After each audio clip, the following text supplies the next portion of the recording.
Please note that you can use decision tree and random forest for prediction as well, though they are mostly used for classification. So let's try this example using random forest in RapidMiner. I'm loading the original dataset without any dummy coding to do the prediction using RapidMiner.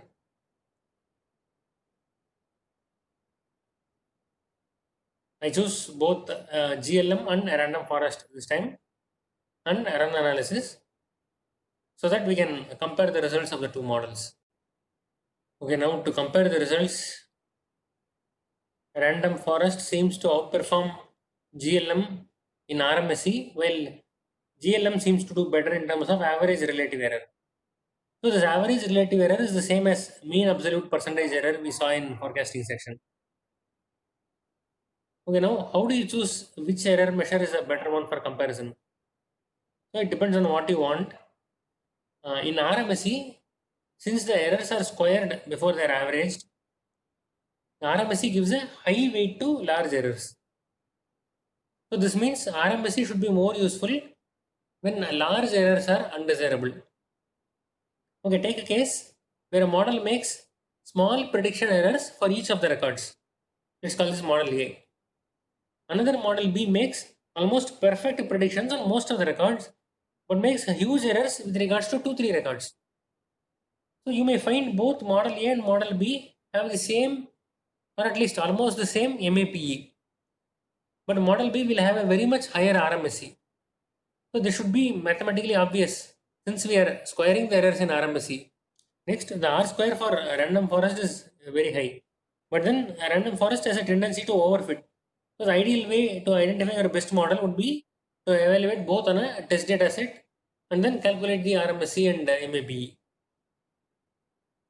Okay, for any regression data set, I would recommend to try out both linear regression and random forest. Random forest has some advantages in that it makes no assumptions about the data and can handle nonlinear relationships.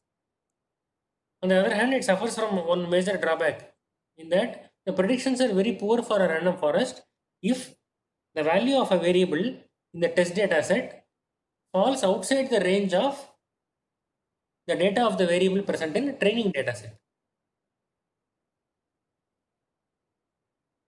You may want to understand this statement again.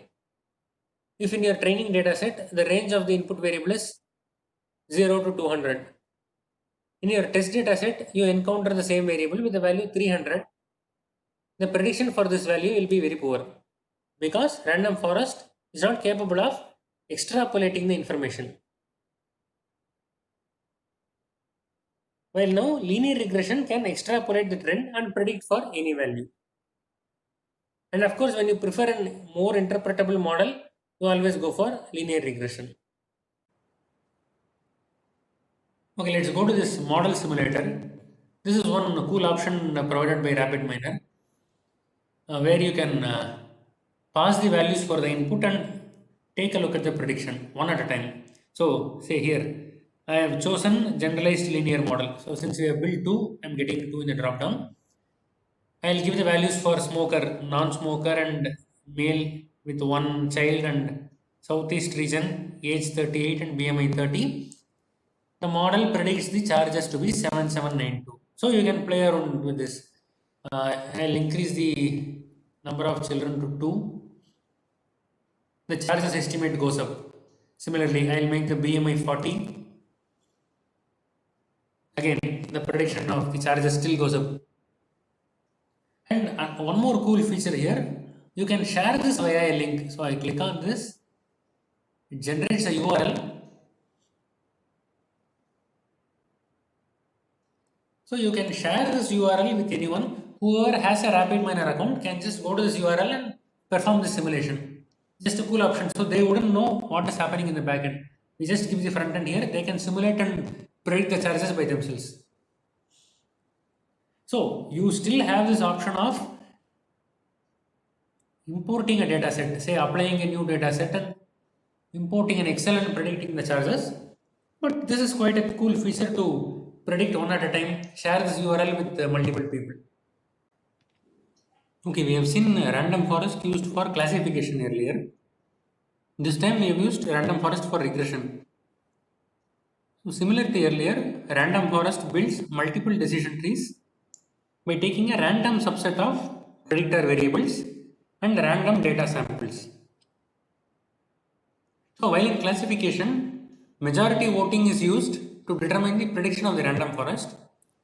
In regression, the average prediction of the decision trees is the prediction provided by the random forest, since the output of regression is a numeric value. So how does a decision tree do a regression? Let's go back one step. Choose decision tree and run the analysis again. Okay, now let's go to decision tree tab and scroll down for model visualization. Okay, so this is the tree structure that has been built. Okay, to choose the variable for the split, while in classification, that split which minimizes the entropy is chosen by the algorithm. In regression, the split which minimizes the standard deviation is chosen. So you see here a large tree being built based on the various input variables. The final decision node or the leaf node contains the average of all observations belonging to that particular node. So I will show you a leaf node. So these are leaf nodes. So these contain the values. So these are the average values of all observations that belong to that particular node. So if you remember, for classification, the class of the majority of the observations in a particular node is taken as the prediction for that node. Okay, let me elaborate the statement a bit. So our first decision node is smoker. So we have here smoker greater than 0.5 and smoker less than 0.5. That is the first split.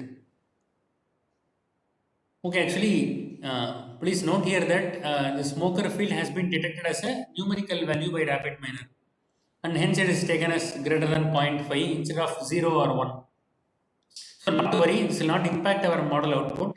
But when you use RapidMiner Go, it is preferable to have categorical variables as a text field for easier interpretation, like smoker column to contain yes or no. Okay, now, so let's look at this smoker less than 0.5 now. Smoker less than 0.5.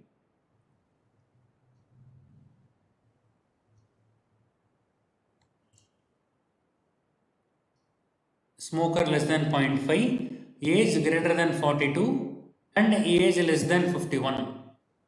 So there are 199 observations which meet this criteria of non-smoker with age lying between 42.5 and 51.5. So there are 199 items. Now the average charge for these 199 records is 10193. So now when a new record or a new patient comes in who is a non-smoker, say of age 48, his charge will be predicted as 10193. So similarly, there are a large number of decision nodes here. Now let's go to random forest.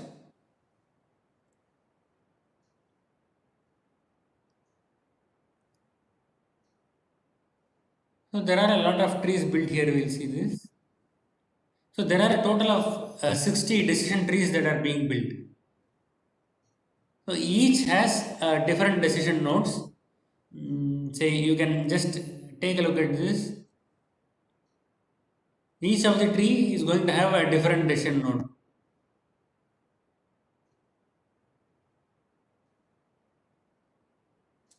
Okay, like this. So there are different decision nodes. Why? Because the sampling done on each tree is different. That is the number of predictor variables or number of data samples on each decision tree is different.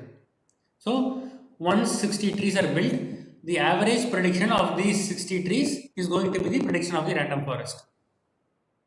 Right. So this brings us to the end of regression.